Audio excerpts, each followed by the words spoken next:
కుంభరాశి. ఈ కుంభరాశి వారికి జనవరి నెల 2024 సంవత్సరానికి గాను ప్రొఫెసర్ డాక్టర్ ముల్లపూడి సత్యనారాయణమూర్తిని మాస రాశి ఫలితాలు చెబుతున్నాను. ఈ కుంభరాశి వారికి ఇప్పుడు ఏలినాటి శని క్లక్షస్లో ఉన్నారు. ఈ కుంభరాశి వారు అనేకమైనటువంటి బాధలతో, ఈతి బాధలతో తెగ బాధపడిపోతున్నారు. అప్పుల బాధలతో చాలా బాధపడిపోతున్నారు. అసలు మాకు భవిష్యత్తు లేదేమో అనే చింతన పడిపోతున్నారు. ఇదంతా అష్టమ కేతువు యొక్క ప్రభావం. ఈ మాయాజాలాన్ని నుంచి మీరు బయటకు రావాలి. కాబట్టి పని ఉంది మీకు. కుంభరాశి వారికి జన్మంలో ఉన్నటువంటి శని మీకు చక్కటి వర్కుల్ని క్రియేట్ చేసి ఇస్తాడు. మీకు ఏ విధంగానూ కూడా మీకు నష్టం లేదు. ధనస్థానంలో ఉన్నటువంటి రాహు యొక్క ప్రభావం వలన మీరు చక్కగా ముందుకు వెళ్తారు. అన్ని పనులు కూడా టైంకి పూర్తి చేసుకుంటారు. ధనం కూడా మీ మాటల చాతుర్యంతో ధనాన్ని మీరు తెచ్చుకుంటారు. అన్ని ప్రాజెక్టులు చేస్తున్నటువంటి వాళ్ళు మీకు ఆ క్లయింట్స్తో మీరు చక్కగా మాట్లాడి మీరు వర్క్ ఎక్కడికి కూడా బెసక్కకుండా మీకు పని పూర్తి చేసుకుంటారు. కాబట్టి కుంభరాశి వారికి వృత్తి, వ్యాపార, ఉద్యోగ విషయాల్లో ఎకనామిక్ ఫ్రంట్లో చాలా బాగుంది. ధన సంపాదన అనేటటువంటిది ఉంది. అప్పులు ఉన్నాయి, ఖచ్చితంగా ఉన్నాయి కుంభరాశి వారికి. కానీ ఈ అప్పులన్నీ కూడా క్రమేణా మీకు క్రమేపీ తీరిపోవడానికి అవకాశాలు ఉన్నాయి. ఆ విధంగా ఎక్కడి నుంచి వస్తుందండి డబ్బు అని అంటే, కొబ్బరి బండంలోకి నీరు ఎలా వస్తుంది ఆ విధంగా మీకు వస్తుంది. అదేవిధంగా అప్పులు చేసి డబ్బులు ఏమండి మేము కొంత నష్టపోయామండి అని బాధపడేటటువంటి వాళ్ళు ఎందుకు ఇలా జరిగిందండి అని బాధపడతారు. కరిమిరింగిన వెలగపండు, మరి వెలగపండు ఈ ఉంటుంది కదా, ఆ వెలగపండుని మీరు ఏనుగు మింగుతుంది, మింగేసి రెట్ట వేస్తుంది. అస్సలు లోపల ఉన్నటువంటి డొక్కను కనుక మనం పగలగొడితే ఆ కాయని లోపల ఉన్నటువంటి గుంజంతా కూడా మాయమైపోతుంది. మళ్ళీ పేడలో అలాగే ఉంటుంది, మామూలు దెప్ప మాత్రమే ఉంటుంది. అంటే లక్ష్మి వెళ్ళిపోయేటప్పుడు ఆ విధంగా వెళ్తుంది. ఈ ఏలినాటి శనిలో లక్ష్మి కూడా అలాగే కనబడకుండా మాయమైపోవడానికి అవకాశాలు ఉన్నాయి.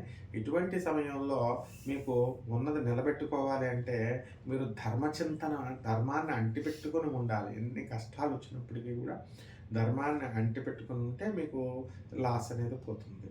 సహజంగా ఈ కుంభరాశి వాళ్ళు మీరు మామూలుగానే మీరు గర్విష్ఠులు అనుకుంటారు. మీరు ఏదైనా చెప్తుంటే కొంచెం గట్టిగా చెప్తారు కాబట్టి ఏమండి వీళ్ళు గర్విష్ఠులు అండి అనుకోవడానికి అవకాశాలు ఉంటాయి. అసలే ఈ ఏలినాటి సమయంలో మీరు ఏ చిన్న మాట చెప్పినా కూడా అవతల వాళ్ళకి చాలా గర్వంగా వినబడి మీ మీద కక్షలు, ప్రతీకారాలు తీర్చుకునేటటువంటి అవకాశాలు ఉంటాయి. మీ మీద చేతబడులు ఇవన్నీ ప్రయోగించడానికి అవకాశాలు ఉంటాయి. నరదృష్టి ఇవన్నీ కూడా అంటే మీకు ఎవరు చేస్తారు? మీ వృత్తి, వ్యాపార, ఉద్యోగ విషయాల్లో మీకు పోటీదారులు మాత్రమే అవకాశం ఉంటుంది. మీ బంధువులకే అవకాశం ఉంటుంది. బయట వాళ్ళకి అవసరాలు ఉండవు కదా. కాబట్టి ఈ ఒక్క విషయాల్లో మీరు కుంభరాశి వాళ్ళు అర్థం చేసుకోవాల్సినటువంటి అవసరం ఉంది. అలాగే ఈ యొక్క కుంభరాశి వారికి తృతీయ స్థితిగతుడైనటువంటి గురువు యొక్క ప్రభావం వలన మనకి గురు జపం చేసుకోండి. మరి అలాగే గురువుకి మీరు ఇబ్బందుల పాలు, ధనానికి ఇబ్బందుల పాలు. మీకు బ్యాంకులో డబ్బు ఉంటుంది, ఆ డబ్బు మీరు ఖర్చు పెట్టుకునే తీసుకుని ఎంజాయ్ చేసే వెసులుబాటు ఉండదన్నమాట. అలాగే మీకు ఈ అష్టమ కేతువు చాలా డేంజర్. శస్త్రచికిత్సలు జరగడానికి అవకాశాలు ఉన్నాయి. అరే ఈ బాధలన్నీ ఏంట్రా బాబు, ఈ సంవత్సరం అంతా కూడా, ఈ నెలంతా కూడా నేను తట్టుకోలేకపోతున్నాను, నేను సూసైడ్ చేసుకుని చచ్చిపోతే బాగుండు అని అనిపించేలాగా మరణ తుల్యమైనటువంటి బాధలు పెడుతుంది. కాబట్టి ఎట్టి పరిస్థితుల్లో కూడా అటువంటి ఆలోచనలకు దూరంగా వచ్చేయండి. ఎప్పుడూ కూడా ఒంటరిగా ఉండకండి. ఎంతోమందిని చూశాను నేను. ఒంటరిగా ఉన్నవాళ్ళు ఏమంటే మేము చాలా ధైర్యస్తులమండి అన్నవాళ్ళు వెళ్ళిపోయి వంటగదుల్లో ఫ్యాన్ కూరేసుకొని చచ్చిపోయినటువంటి వాళ్ళని చాలామందిని చూశాను.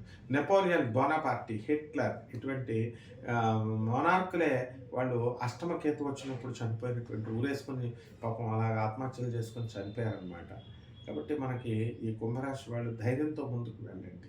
ధనానికి మీకు ఏ ఇబ్బంది ఉండదు. అప్పులన్నీ కూడా తీరిపోతాయి. మీ సంతానం మీకు సుఖ సంతోషాలని ఇస్తుంది. మనవాళ్ళు మీకు సంతోషాన్ని ఇస్తారు.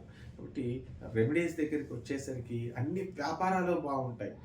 రెమెడీస్ దగ్గరికి వచ్చేసరికి మీరు ఏం చేస్తారండి, ఈ యొక్క కుంభరాశి వారి గురు జపం, గురు స్తోత్రాలు, గురువుకి కిలోంపావు మినుముల్ని, తర్వాత పసుపు రంగు వస్త్రాన్ని పేద బ్రాహ్మణులకి ఇచ్చి దానం చేయండి. ఈ విధంగా గురువు అండి ఎక్కడ కనబడితే అక్కడ గురువుకి మీరు బృహస్పతికి, శుక్రాచార్యుడికి మీరు పూజలు చేయండి, ఆ ప్రదక్షిణాలు చేయండి. అలాగే జగద్గురువులైనటువంటి శ్రీకృష్ణుడు, దత్తాత్రేయ స్వామి వారు, జగద్గురు ఆదిశంకరాచార్యుల వారి యొక్క ఆరాధనలు చేసుకోండి. గురువారం వెళ్ళండి, చక్కగా ఏదో ఒక గురుక్షేత్రానికి వెళ్ళండి. ఆ విధంగా డూప్లికేట్ గురువుని పట్టుకుంటే మీ జీవితం కూడా నవ్వుల పాలైపోతుంది. కాబట్టి ఈ విధంగా మనము చక్కగా మనం ఈ గురువు యొక్క జపాలను చేసుకుంటే మీకు ఈ నెల బ్రహ్మాండంగా ఉంటుంది. శుభమస్తు.